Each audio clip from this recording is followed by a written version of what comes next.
during my busy summer, I've managed to actually go to the theater. Oh, you actually went to the theater. I went to a theater. I have not managed that. Yes.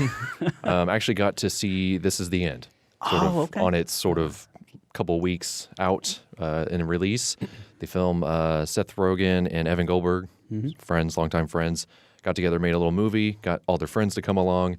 You've got, James Franco, Danny McBride, Craig Robinson. I know I'm forgetting one of them.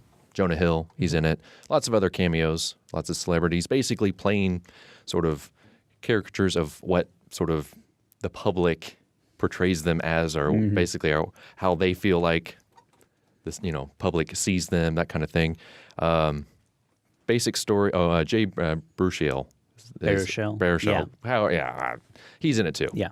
And so essentially what it is it's Seth Rogen and Jay.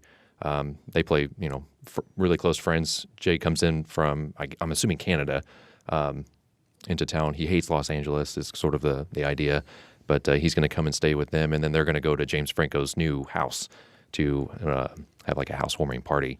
And Jay's not really up for it, but he, tags along. And basically, as the evening goes on, the supposed apocalypse happens, and it sort of just goes from there. I like the movie. For me, it kind of lulled a little bit in the middle. It wasn't. It's not something that I would maybe recommend to people. Maybe a rental with friends, sort of just a casual, fun movie that you could get there. I really thought the funniest person in the movie was Danny McBride. Okay. I think maybe without him, the movie just kind of falls flat. He kind of brings it up a little bit in the middle. He kind of plays the antagonist to everyone else in the movie. Of course, he's in like Eastbound and Down. He was also in Pineapple Express. He sort of always plays that sort of aggressive, comedic, kind of guy, and he pretty much shows up full force in the movie. So I really liked him. I really thought he brought the movie to a different level that I wasn't anticipating in terms of sort of him going after sort of each person, having his own certain thing to say about each person, and how, like, of course, he always kind of plays that, like, I'm better than you kind of guy. And there's a lot of funny cameos in the movie. There's one at sort of towards the end that I won't ruin, but I'm having such a hard time with names tonight. Was also in... why am I... the heat is like just frying my brain. Michael... Sarah? He's in it.